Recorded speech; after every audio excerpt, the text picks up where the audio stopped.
तो दोस्तों लास्ट के दो वीडियो में हमने डिटेल में डिस्कस किया स्टैक के बारे में एंड चेक किया था उसका एक क्वेश्चन बैलेंस पैरेंथेसिस का। तो अगर तुमने वो वीडियो नहीं देखे तो सबसे पहले वो दोनों वीडियो देख लो जाके, क्योंकि जो आज की वीडियो में हम क्वेश्चन डिस्कस करने वाले हैं नेक्स्ट ग्रेटर एलिमेंट, उनके लिए तुम्हें स्टैक की प्रॉपर अंडरस्टैंडिंग होना जरूरी है एंड उन दोनों वीडियो से तुम्हें स्टैक की बेसिक अंडरस्टैंडिंग मिल जाएगी। ये जो क्वेश्चन है बहुत इंपॉर्टेंट क्वेश्चन है कॉम्पिटेटिव प्रोग्रामिंग के भी पॉइंट ऑफ व्यू से एंड काफी ज्यादा यूज होता है कॉम्पिटेटिव प्रोग्रामिंग में, काफी जगहों पे यूज होता है एंड इंटरव्यूज में भी काफी ज्यादा पूछा जाता है ये क्वेश्चन काफी जगह पे। एंड खासियत क्या है ना इस क्वेश्चन की कि ये जो क्वेश्चन है जनरली तुम करने जाओगे सीधा भी तुमसे हो जाएगा but O of n square complexity में होता है, बट यूजिंग स्टैक तुम ये सिर्फ O ऑफ n कॉम्प्लेक्सिटी के अंदर कर सकते हो। वो हम आज की वीडियो में देखेंगे कि कैसे कर सकते हैं, तो आराम से एंड तक ये वीडियो देख लेना। हेलो दोस्तों, मेरा नाम है लव एंड स्वागत है आपका कॉम्पिटेटिव प्रोग्रामिंग कोर्स के एपिसोड 32 में। फटाफट शुरू करते हैं क्वेश्चन से। क्वेश्चन हमारा क्या है ना, तो लेट्स सपोज हमें एक एरे दिया गया 4, 5, 2, 25, 7 और 8। तो ये हमें एक एरे गिवन है, ठीक है। हमें क्या करना है, इस हर एक एरे एलिमेंट के लिए हमें उसका नेक्स्ट ग्रेटर एलिमेंट निकालना है राइट साइड पे, जस्ट नेक्स्ट ग्रेटर एलिमेंट। तो यहाँ पे अगर मैं एक NGE एरे बनाऊंगा, है ना, ये NGE एरे, तो 4 के लिए क्या होगा नेक्स्ट ग्रेटर एलिमेंट राइट पे 5 होगा। 5 के लिए क्या होगा नेक्स्ट ग्रेटर एलिमेंट 25 होगा, है ना। 2 है, 25 है, 7, 8 है, तो जो सबसे पहला बड़ा एलिमेंट 5 से राइट साइड पे वो क्या है 25 है, ठीक है।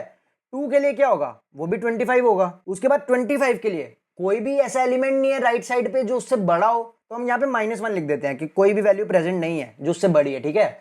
उसके बाद 7 के लिए क्या होगा 8 होगा। 8 के लिए भी राइट साइड पे कोई भी वैल्यू प्रेजेंट नहीं है तो -1 लिख देंगे। तो बेसिकली ये वाला जो एरे है, ये वाला एरे हमें कंस्ट्रक्ट करना है, हमें गिवन है ये वाला एरे। तो इस एरे को अगर तुम्हें कंस्ट्रक्ट करना हो तो सबसे सिंपल तरीका क्या है, इस 4 के लिए इतने वाले पार्ट में लूप लगा लो, है ना। तो लूप लगा के चेक कर लो, जो सबसे पहला एलिमेंट बड़ा मिलेगा उसको हम बोलेंगे नेक्स्ट ग्रेटर। फिर इस 5 के लिए इस वाले पार्ट में लूप लगा लो, फिर इस 2 के लिए इस वाले पार्ट में लूप लगा लो, है ना। एंड फिर इस 25 के लिए इस वाले पार्ट में लूप लगा लो, और फिर इस 7 के लिए इस वाले पार्ट में लूप लगा लो। तो ऐसे कर सकते हैं। तो इससे क्या होगा, n स्क्वायर में ये क्वेश्चन हम सॉल्व कर सकते हैं इजीली। बट यूजिंग स्टैक ये चीज हम O ऑफ n में कर सकते हैं। तो वो हम कैसे कर सकते हैं, वो हम देखते हैं कैसे कर सकते हैं। तो यहाँ पे हम देखते हैं हमारे पास लेट्स से एक स्टैक है, ठीक है। इस स्टैक में हम इस एरे के एलिमेंट्स डालते जाएंगे, ठीक है। इस एरे के एलिमेंट्स डालेंगे। तो सबसे पहले हमें मिला 4। एल्गोरिदम देख रहे हैं कि एल्गोरिदम कैसे वर्क करेगी इसको निकालने के लिए। तो लेट्स से हमें सबसे पहले मिला 4। तो हम क्या देखेंगे ना, जो भी एलिमेंट हमारा करंट एलिमेंट है वो अगर स्टैक में प्रेजेंट एलिमेंट्स का नेक्स्ट ग्रेटर एलिमेंट हो सकता है या नहीं। लेट्स सपोज यहाँ पे स्टैक में ना कुछ एलिमेंट्स ऑलरेडी प्रेजेंट है, ठीक है। तो हमारा जो करंट एलिमेंट होगा, अभी तो पहला ही एलिमेंट है बट अगर हम मिडल में होंगे उसकी सिचुएशन की बात कर रहा हूं मैं। तो यहाँ पे लेट्स से हमारे पास कुछ एलिमेंट्स प्रेजेंट है, ठीक है। 2, यहाँ पे लेट्स से 4, कुछ ऐसे रैंडम एलिमेंट्स प्रेजेंट है, इस एरे की बात नहीं कर रहा। अब लेट्स से मेरे पास एक वैल्यू आई हमारे पास 6। अब मैं देखूंगा स्टैक में कितने एलिमेंट्स ऐसे हैं जो जिनका ये जो नेक्स्ट ग्रेटर एलिमेंट 6 होगा। तो ये 4 का नेक्स्ट ग्रेटर एलिमेंट 6 हो सकता है ना। तो मैं 4 के नेक्स्ट ग्रेटर को 6 असाइन कर दूंगा। फिर मैं 4 को स्टैक से बाहर निकाल दूंगा। फिर उसके बाद 2 का नेक्स्ट ग्रेटर भी 6 हो सकता है क्योंकि 6 2 से बड़ा है। तो यहाँ पे मैं 2 के नेक्स्ट ग्रेटर को 6 डाल दूंगा एंड उसके बाद मैं इसको स्टैक से बाहर निकाल दूंगा। तो 4 और 2 दोनों को स्टैक से बाहर निकाला, उसके बाद हम 6 को स्टैक के अंदर डाल देंगे। तो ये एल्गोरिदम ऐसे वर्क करती है। तो इस एरे के लिए ये कैसे वर्क करेगी, तो इस एरे के लिए हम इसको पहले इरेज कर देते हैं ये वाले पार्ट को। तो इस एरे के लिए आंसर निकालने से पहले हम दोबारा आंसर कंस्ट्रक्ट करने वाले हैं, तो ये वाले आंसर को हम रब कर देते हैं अभी के लिए। तो ये आंसर हमें दोबारा बनाना है। तो हम सबसे पहले हमारे पास एलिमेंट क्या है 4, ठीक है। ये हमारे पास 4 एलिमेंट आ गया। अब हम चेक करेंगे स्टैक में कि 4 किसी का नेक्स्ट ग्रेटर एलिमेंट हो सकता है या नहीं हो सकता है। तो स्टैक खाली है तो 4 किसी का भी नेक्स्ट ग्रेटर एलिमेंट नहीं हो सकता है। तो हम क्या करेंगे, यहाँ पे स्टैक में डाल देंगे 4 को डाल दिया। उसके बाद हमारा आया 5। अब 5 स्टैक में नेक्स्ट ग्रेटर एलिमेंट किसी का हो सकता है, हाँ हो सकता है भाई। स्टैक में जो टॉप एलिमेंट प्रेजेंट है वो 4 है, 5 4 से बड़ा है। तो हमारा जो 5 है स्टैक में नेक्स्ट ग्रेटर एलिमेंट हो सकता है 4 का। तो मैं क्या करूंगा, यहाँ पे 4 को काट दूंगा, ठीक है ना, और 4 का यहाँ पे हम नेक्स्ट ग्रेटर एलिमेंट 5 डाल देंगे। अब 5 हमारा आया था, यहाँ पे 5 पे थे हम, तो 5 को हम स्टैक में डाल देंगे, ठीक है। उसके बाद आया हमारा 2।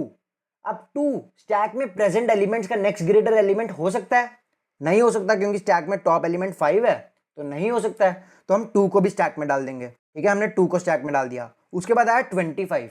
अब 25 स्टैक में प्रेजेंट एलिमेंट का नेक्स्ट ग्रेटर हो सकता है। तो जब तक नेक्स्ट ग्रेटर एलिमेंट हो सकता है तब तक हम पॉप करते जाएंगे।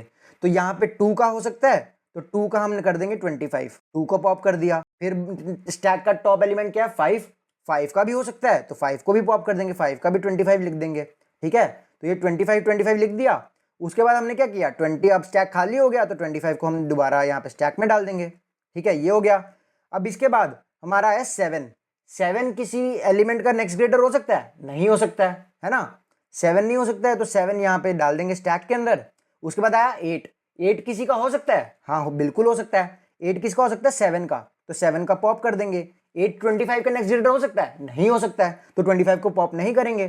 ठीक है, और यहाँ पे 8 हम स्टैक में डाल देंगे। अब पूरा एरे ट्रेवर्स करने के बाद जितने भी एलिमेंट्स स्टैक के अंदर बच गए हैं, है ना, जितने भी एलिमेंट स्टैक के अंदर बच गए हैं उनका कोई भी नेक्स्ट ग्रेटर एलिमेंट प्रेजेंट नहीं है। तो यहाँ पे 8 का भी नेक्स्ट ग्रेटर नहीं है तो -1 लिख देंगे, 8 को पॉप किया। 25 का भी नेक्स्ट ग्रेटर एलिमेंट नहीं है तो हम यहाँ पे क्या कर देंगे, -1 लिख देंगे, 25 को भी पॉप कर देंगे। तो ऐसे ये हमारी एल्गोरिदम काम कर रही है। तो ये एल्गोरिदम काम कर कैसे रही है, क्योंकि ये ऐसे देखने में ना कंफ्यूजिंग लगती है। तो बेसिकली हो क्या रहा है ना, हम यहाँ पे स्टैक की दोबारा प्रॉपर्टी का यूज कर रहे हैं, लास्ट इन फर्स्ट आउट। अब हम जब भी एक करंट कैरेक्टर पे जाते हैं ना, तो अब वो करंट कैरेक्टर किसी पास्ट के एलिमेंट्स का नेक्स्ट ग्रेटर एलिमेंट हो सकता है। ठीक है, वो करंट कैरेक्टर पास्ट के एलिमेंट्स का नेक्स्ट ग्रेटर हो सकता है। तो अगर पास्ट में हमारे जितने भी एलिमेंट्स थे वो हम स्टैक में ऑलरेडी डाल चुके हैं, है ना, वो पास्ट में हम ऑलरेडी डाल चुके हैं, तो अगर कोई भी पहली वैल्यू जो ग्रेटर मिलेगी ना, उनके लिए स्टैक में प्रेजेंट सारे के सारे वैल्यूज जिनके लिए वो नेक्स्ट ग्रेटर होगा वो सारी निकल जाएंगी। तो यहाँ पे जैसे हमें 25 आया था तो 25 के लिए 2 और 5 दोनों के लिए वैलिड था, तो देखो 7 भी वैलिड हो सकता है ना, 7 भी 5 और 2 के लिए वैलिड हो सकता है, बट 7 25 के बाद में आएगा।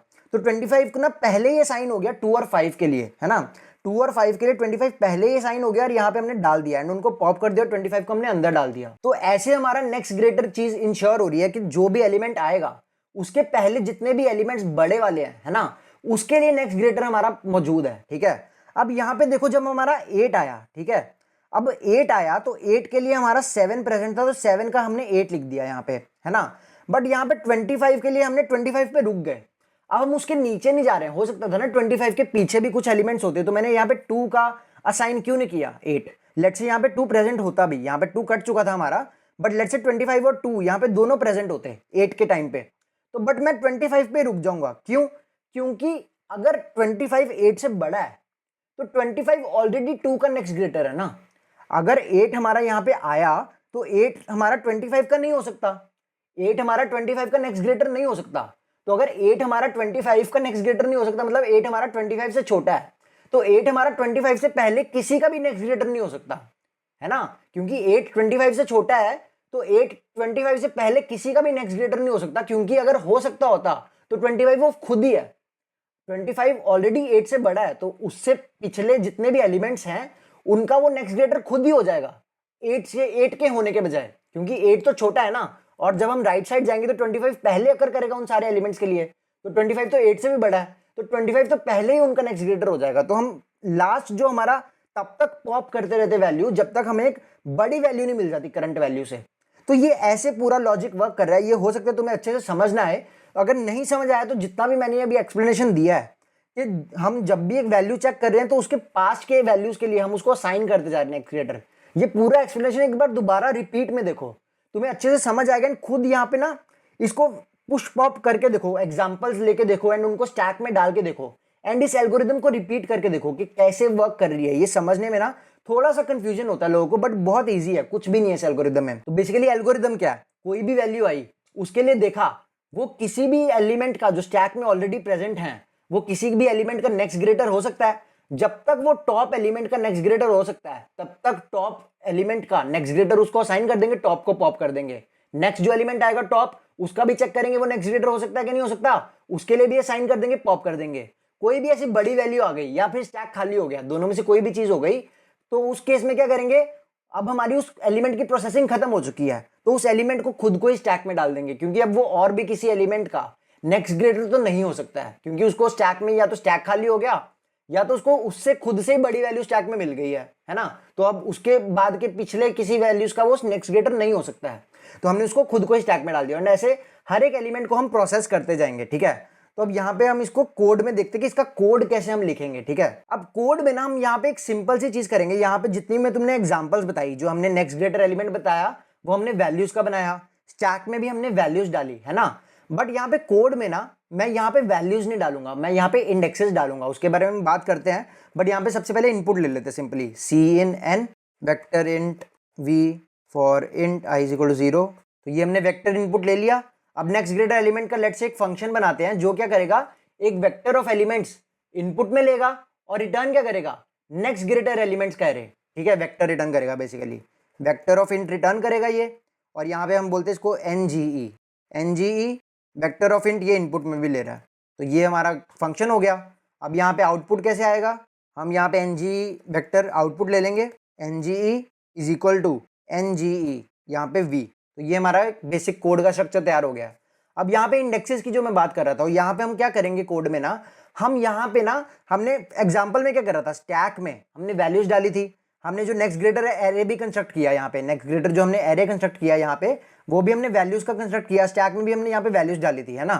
बट यहाँ पे ना हम इंडेक्सेस डालेंगे हर जगह, स्टैक में भी ना उस एलिमेंट की वैल्यू की जगह उस एलिमेंट का इंडेक्स डालेंगे। ठीक है, एंड नेक्स्ट ग्रेटर एलिमेंट भी हम कैसे बनाएंगे, जो एरे वेक्टर बनाएंगे तो ith इंडेक्स पे क्या होगा, उस एलिमेंट का इंडेक्स जो उसका नेक्स्ट ग्रेटर होने वाला है। तो ith इंडेक्स का जो नेक्स्ट ग्रेटर होगा उस एलिमेंट का हम इंडेक्स डालेंगे।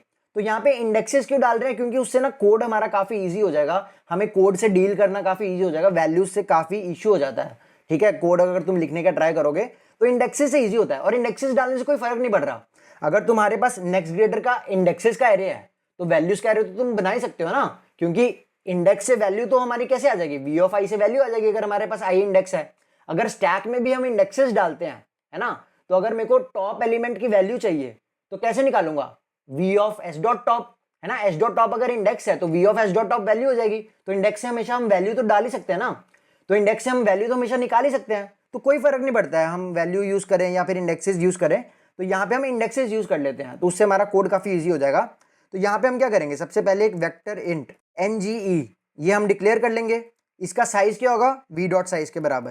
तो ये हमारा हो गया एनजीई, हमारा वेक्टर बन गया। ठीक है, अब हम क्या करेंगे, हमें हर एक एलिमेंट के थ्रू जाना है वेक्टर वी के। तो for int I is equal to 0, तो यहाँ पे मैं रेंज बेस्ड लूप यूज नहीं कर रहा हूँ क्योंकि मेरे को इंडेक्सेस चाहिए, i less than v dot size plus plus i. अब करंट एलिमेंट हमारा वी ऑफ आई है, करंट एलिमेंट हमारा वी ऑफ आई है। अब हमें देखना क्या है कि जिस भी एलिमेंट का स्टैक में जितने भी एलिमेंट्स प्रेजेंट हैं, तो यहाँ पे हमने स्टैक डिक्लेयर ही नहीं किया है, तो सबसे पहले हम स्टैक डिक्लेयर कर लेते हैं, स्टैक इंट एस टी। ठीक है, तो स्टैक में जितने भी एलिमेंट्स का V of I next greater हो सकता है, उतने एलिमेंट्स का हम नेक्स्ट ग्रेटर उसको असाइन कर देंगे। ठीक है, तो वी ऑफ आई मतलब ith इंडेक्स जितने भी एलिमेंट्स का करंटली स्टैक में नेक्स्ट ग्रेटर हो सकता है, उतने एलिमेंट्स का हम नेक्स्ट ग्रेटर असाइन कर देंगे। और कब तक करेंगे, while not S dot empty, मतलब जब तक स्टैक खाली नहीं हो जाता, है ना, या तो ये वाली कंडीशन हो जाए, या फिर जो हमारा करंट एलिमेंट है स्टैक के टॉप से छोटा नहीं हो जाता। जब तक हमारा स्टैक खाली नहीं हो जाता एंड जब तक हमारा जो करंट का जो एलिमेंट है जो हम एरे में ट्रेवर्स कर रहे हैं वो स्टैक के टॉप से छोटा नहीं हो जाता, तब तक करंट एलिमेंट को स्टैक के एलिमेंट्स का हम नेक्स्ट ग्रेटर डिफाइन करते जाएंगे। हमने यही डिसाइड किया था ना कि कोई भी एक ऐसा एलिमेंट मिल गया जो करंट एलिमेंट से बड़ा है, जो स्टैक डॉट टॉप जो है अगर करंट एलिमेंट से बड़ा है तो वहां पे हम ब्रेक कर देंगे, वहां पे हम नहीं करेंगे, क्योंकि उसके बाद के किसी एलिमेंट का वो नेक्स्ट ग्रेटर नहीं हो सकता। तो यहाँ पे क्या कंडीशन डालेंगे, while not S T dot empty मतलब स्टैक खाली नहीं है, and V of I is greater than, है ना, वी ऑफ आई जब तक ग्रेटर है मतलब वो नेक्स्ट ग्रेटर असाइन हो सकता है, V of I is greater than V of S T dot top. ये हो गया, मतलब स्टैक के टॉप एलिमेंट से जब तक हमारा करंट बड़ा है तो हम क्या करते जाएंगे, स्टैक के जो टॉप एलिमेंट है हम उसको हम नेक्स्ट ग्रेटर असाइन कर देंगे वी ऑफ आई, उसका नेक्स्ट ग्रेटर क्या असाइन कर देंगे, वी ऑफ आई। अब एस टी डॉट टॉप क्या है, इंडेक्स है, याद रखना हमने स्टैक इंडेक्सेस का बनाया है, तो एस टी डॉट टॉप क्या है, इंडेक्स है, तो NGE of S T dot top. अब स्टैक के टॉप एलिमेंट का नेक्स्ट ग्रेटर किसको असाइन करना है, हमारा जो करंट वी ऑफ आई है उसको, और यहाँ पे हम डालेंगे क्या, यहाँ पे हम डालेंगे भी इंडेक्सेस ही, है ना, इंडेक्सेस में डील कर रहे हैं, तो NGE of S T dot top is equal to i. तो ये कोड हो गया, इसकी वर्किंग देखते हैं अभी, है ना, कैसे होगी।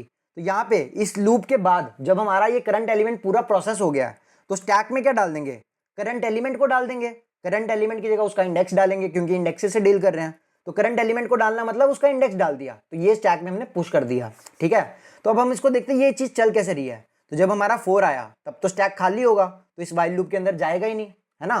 तो सीधा स्टैक डॉट पुश 4 हो जाएगा, मतलब यहाँ पे 0 इंडेक्स पुश हो जाएगा। ठीक है, अब जब 5 आया हमने यहाँ पे कंडीशन डाली while not st dot empty, तो st डॉट एम्प्टी स्टैक तो एम्प्टी नहीं है, एंड v ऑफ i मतलब 5 is greater then v of st dot top. v of st dot top, st dot top क्या होगा 0, मतलब v of 0 से अगर वो बड़ा है, बड़ा होगा 5 इज ग्रेटर देन 4, तो next greater of st dot top, next greater of 0 is equal to मैंने कर दिया 1, next greater of 0 is equal to कर दिया मैंने 1। तो मैंने क्या बोला, जीरोथ एलिमेंट का, जीरोथ इंडेक्स वाले एलिमेंट का जो नेक्स्ट ग्रेटर है वो 1 इंडेक्स पे प्रेजेंट है, मतलब 4 का जो नेक्स्ट ग्रेटर है वो 5 पे प्रेजेंट है। तो बाद में हमने 5 को भी पुश कर दिया क्योंकि उसके बाद स्टैक खाली हो जाएगा, फिर 2 को भी पुश कर देंगे क्योंकि 2 के लिए ना ये वाली कंडीशन सेटिस्फाई करेगी ना ये वाली कंडीशन सेटिस्फाई करेगी, क्योंकि स्टैक के टॉप में 5 प्रेजेंट होगा, है ना, इस पॉइंट पे। और v ऑफ i मतलब 2 is not greater than v of हमारा यहाँ पे 1 प्रेजेंट होगा ना स्टैक के टॉप पे, v ऑफ 1 से तो छोटा है 2, तो ये कंडीशन नहीं होगी, तो दोबारा 2 पुश हो जाएगा। अब 25 के लिए स्टैक के टॉप पे हमारे प्रेजेंट होंगे 1 और 2, तो 25 के लिए ये कंडीशन 1 इंडेक्स के लिए भी वैलिड होगी, 2 इंडेक्स के लिए भी वैलिड होगी, दोनों का नेक्स्ट ग्रेटर हमारा 3rd इंडेक्स डिफाइन हो जाएगा, 25 असाइन हो जाएगा और बाद में हम 25 पुश कर देंगे। तो ये ऐसा चल रहा है। अब मैंने बोला था कि जितने भी स्टैक में ये पूरा करने के बाद एलिमेंट्स खाली बच जाएंगे उनका हम क्या बोलेंगे कि कोई भी नेक्स्ट ग्रेटर एलिमेंट है ही नहीं स्टैक में, है ना, यही बोलेंगे। तो हम यहाँ पे क्या कर देंगे, while not st dot empty, हम यहाँ पे क्या करेंगे nge of st dot top is equal to -1। ये हमने बोल दिया कि भाई उसका तो प्रेजेंट ही नहीं है नेक्स्ट ग्रेटर एलिमेंट। ठीक है, ये हमने बोल दिया। और यहाँ पे हम क्या कर देंगे st डॉट, ये हमारा हो गया कोड। तो इसको हम यहाँ पे अब क्या करेंगे, अगर हमें नेक्स्ट ग्रेटर एलिमेंट हमें एरे प्रिंट करना है तो हम यहाँ पे कैसे कर सकते हैं, for int i is equal to 0, i less than n plus plus i। यहाँ पे हमारा ng में तो ng वेक्टर आ जाएगा ना जो हमने कंस्ट्रक्ट किया है, यहाँ पे रिटर्न नहीं किया, यहाँ पे रिटर्न कर देते हैं nge।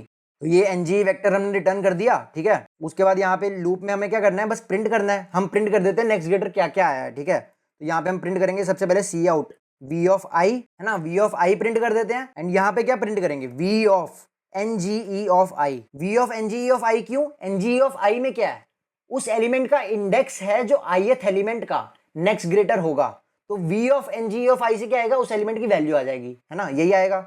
इसको हैंडल कर देंगे। तो ये हमारा बेसिक कोड हो गया। अब देखो यहाँ पे nge ऑफ i कुछ एलिमेंट्स के लिए -1 होगा, हो सकता है ना, जहाँ जिनके लिए कोई भी नेक्स्ट ग्रेटर एलिमेंट प्रेजेंट नहीं है। तो यहाँ पे एक सिंपल सी कंडीशन लगा देंगे कि अगर -1 है वैल्यू, है ना, तो उस केस में हम -1 सीधा ही प्रिंट कर देंगे। तो यहाँ पे मैं सीधा वो इफ कंडीशन जो होती है कॉलन वाली वो लगा देता हूँ, nge ऑफ i इक्वल -1, है ना। अगर ये -1 के बराबर है तो -1 ही प्रिंट कर दो, नहीं तो v ऑफ nge प्रिंट कर देंगे। तो सिंपल है, इफ कंडीशन भी लिख सकते हो यहाँ पे तुम, कोई इशू नहीं है, मैंने सीधा ही लिख दिया है। तो यहाँ मतलब इसका मतलब क्या है, nge ऑफ i अगर -1 के बराबर है तो -1 प्रिंट कर दो, नहीं तो यहाँ पे v of nge of i print कर दो। तो ये इफ कंडीशन ही होती है सीधा। आई होप तुम लोगों को ये सिंटैक्स पता होना चाहिए, है ना। तो ये हो गया हमारा। तो इसको हम प्रिंट करके देख लेते हैं। तो ये हमारा कोड थोड़ा इन्फिनेटली चल गया है, पता नहीं कैसे, अभी देखना पड़ेगा कैसे चल गया ये कोड हमारा इन्फिनेटली। हाँ, यहाँ पे देखो हमने क्या किया, यहाँ पे हम पॉप करना भूल गए। तो st डॉट पॉप भी हमें करना है यहाँ पे, क्योंकि हमने कंज्यूम कर लिया ना उस वैल्यू को। तो यहाँ पे st डॉट पॉप करेंगे। तो अब दोबारा रन कर देते हैं इसको। हाँ, तो ये हमारा हम st डॉट पॉप करना भूल गए थे। ठीक है, ये पूरा अच्छा सा कोड है। ठीक है, अब यहाँ पे देखो 4 का नेक्स्ट ग्रेटर 5 सही है, 5 का नेक्स्ट ग्रेटर 25, 2 का नेक्स्ट ग्रेटर 25, 25 का -1, 7 का 8 एंड 8 का -1। तो ये बिल्कुल हमारा सही कोड आ गया है। ठीक है, तो ये वाला कोड हम हैकर रैंक पे भी सबमिट कर देते हैं, सेम ही क्वेश्चन था हैकर रैंक पे भी, है ना। इसको यहाँ पे सबमिट करके देख लेते हैं तो पूरा लग जाएगा पता कि हमारा करेक्ट है कि नहीं। तो यहाँ पे ये कोड को कॉपी पेस्ट कर देते हैं। तो यही हमें करना है। तो रन कोड करते हैं यहाँ पे। तो हमारा टेस्ट केस 0 पास हो गया, सैम्पल टेस्ट केस सबमिट कर देते हैं। तो हमारे सारे के सारे टेस्ट केसेस पास हो गए हैं। तो ये बहुत ही इंपॉर्टेंट है। ठीक है, तो इस क्वेश्चन को आराम से अच्छे से देख लो, अच्छे से समझ लो। बहुत सिंपल है, तुम खुद भी एक बार एग्जांपल लिख के देखोगे ना, तुम्हें खुद बे खुद समझ आ जाएगा। एंड कोड खुद से करके देखो इसका, मेरा कोड मत देखो, खुद से इसका कोड लिखने का ट्राई करो। नहीं होता है तो देखो, बट खुद से ही लिखने का ट्राई करो। बहुत सिंपल है, कॉन्सेप्ट और एल्गोरिदम को अपने दिमाग में क्लियर रखना है। अगर तुम्हें कोई भी डाउट है, कोई चीज़ नहीं समझ आई, तो मुझे नीचे कमेंट में पूछ लेना, मैं तुम्हें बता दूंगा। या फिर तुम मुझे डिस्कॉर्ड में भी टैग करके पूछ सकते हो डायरेक्टली, है ना। अभी तक तो ये कोर्स में तुम्हें पता ही होना चाहिए। तो हम देखेंगे आज के वीडियो में कि हम कैसे तो वो हम देखेंगे आज की वीडियो में कि हम कैसे कर सकते हैं वो। तो एंड में आराम, तो वो आज देखेंगे हम। तो इस एरे के लिए 4 के लिए हमारा नेक्स्ट, तो वीडियो अच्छा लगा तो भाई लाइक जरूर कर देना, कमेंट कर देना, है ना। वीडियो अच्छा लगा तो यार लाइक कर देना, कमेंट कर देना, बेल आइकन को दबा देना। पता नहीं कितनी बार बोलना पड़ेगा बट कर देना, है ना। और उसके बाद नेक्स्ट वीडियोस को देखने के लिए चैनल को सब्सक्राइब तो कर ही देना। मैं मिलूंगा तुमसे नेक्स्ट वीडियो में, अंटिल देन गुड बाय। मैं मिलूंगा तुमसे नेक्स्ट वीडियो में, until then goodbye. And यहाँ पे कितने बज रहे पता है? ये देखो दिख रहा है 5:43, सुबह के 5:43 बज रहे, शाम के नहीं बज रहे हैं, ठीक है। सुबह के 5:43 बज रहे हैं। तो सब्सक्राइब कर दो यार, तुम्हारे लिए सुबह सुबह ऑफिस के साथ वीडियोस बना रहा हूँ, है ना। तो सब्सक्राइब कर दो, बेल आइकन दबा दो, लाइक दबा दो। नेक्स्ट वीडियो में मिलेंगे, बाय बाय।